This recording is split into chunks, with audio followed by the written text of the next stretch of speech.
Hello বন্ধুরা, পল্লবী কিচেনে সবাইকে স্বাগত।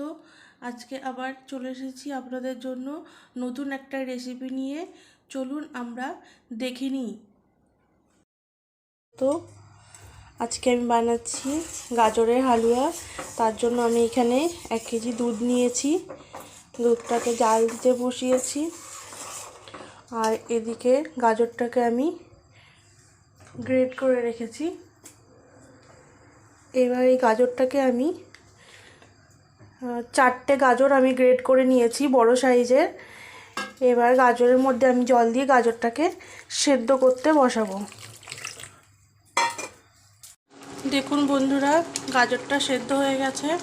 এখন আমি গাজরটাকে নামিয়ে জলটা ঝরিয়ে নেব। বন্ধুরা, এইভাবে জলটাকে ঝরিয়ে নেবেন গাজর থেকে। এভাবে ভালো করে চেপে চেপে আপনারা জলটাকে ঝরিয়ে নেবেন, একটু যাতে জল না থাকে। এর জলটা ঝরিয়ে রেখেছি একদম ঝরঝরে করে, দেখুন এভাবে। এবার আমি কড়াইটাকে বসিয়েছি। দুধটাকেও আমি এখানে ফুটিয়ে রেখেছি, এলাচি দিয়েছি দুধের মধ্যে, দিয়ে দুধটাকে ভালো করে আমি ঘন করে এরকম জাল দিয়ে রেখেছি। এদিকে কড়াই বসিয়েছি, কড়াইটা গরম হয়ে গেছে। এর মধ্যে আমি 2 টেবিল চামচ মতো ঘি দিয়ে দেব।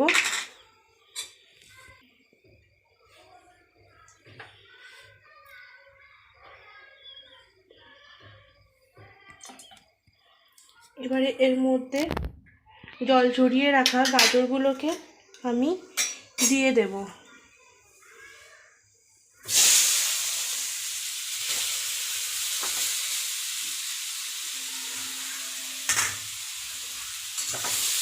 এটাকে আমি একটু ভেজে নেব গাজরটাকে।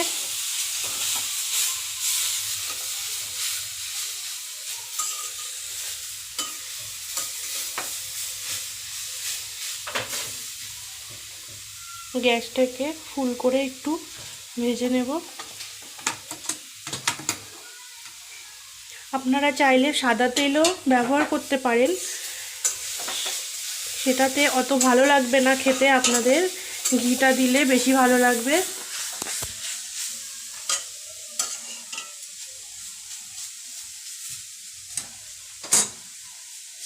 সুন্দর সুন্দর ভিডিও দেখার জন্য আমার চ্যানেলটাকে সাবস্ক্রাইব করে দেবেন, তাহলে আরও সুন্দর সুন্দর ভিডিও দেখতে পাবেন। দেখুন বন্ধুরা, গাজরটাকে আমার ভাজা হয়ে গেছে। আপনারা চাইলে কাঁচাও বানাতে পারেন, কিন্তু সেটা গন্ধ লাগবে, আপনাদের খেতে স্বাদ লাগবে না। তো চলুন এবার আমি এটাকে দুধের মধ্যে ঢেলে দেব।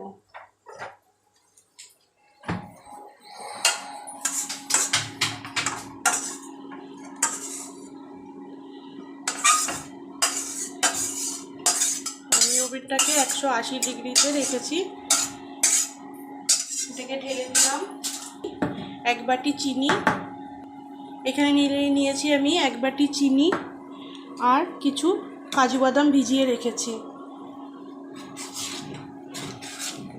এটাকে কিছুক্ষণ ফুটতে দেব, 5 মিনিট। 5 মিনিট হয়ে গেছে। এখন আমি চিনিটা অ্যাড করছি। আর এখানে দেখুন আমি 160-এ দিয়ে রেখেছি।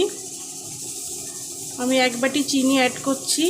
আপনারা চাইলে বেশি কমও ইউজ করতে পারেন, সেটা আপনাদের পছন্দ মতো করবেন। আমি এখানে ইন্ডাকশানে করছি, 160-এ দিয়ে রেখেছি। আপনারা গ্যাসে করতে পারেন। গ্যাসে করলে আপনারা লো আর মিডিয়ামে দিয়ে রাখবেন, যাতে নিচে লেগে না যায়, সঙ্গে সঙ্গে নাড়াতেও থাকবে। এবার আমি কাজুগুলোকে অ্যাড করব। আমি 5 মিনিট পরে, চিনি দেওয়ার 5 মিনিট, আরও 5 মিনিট পরে আমি কাজুগুলোকে অ্যাড করলাম। এবার আমি আরও 5 মিনিট এটাকে ফুটতে দেব। 5 মিনিট হয়ে গেছে। এবার আমি ইন্ডাকশানটাকে বন্ধ করে দেব। দিয়ে আমি 1 টেবিল চামচ মতো ঘি দিয়ে দেব।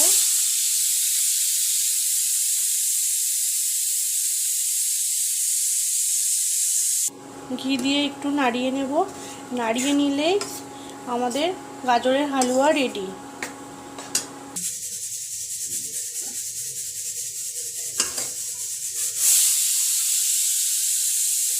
এই যে আমাদের গাজরের হালুয়া রেডি হয়ে গেছে। ঠান্ডাতে অনেকেই পছন্দ করে খেতে। আপনারা বানাবেন, খেয়ে দেখবেন, ভালো লাগলে কমেন্ট করে জানাবেন আমাকে। অবশ্যই বানিয়ে খাবেন।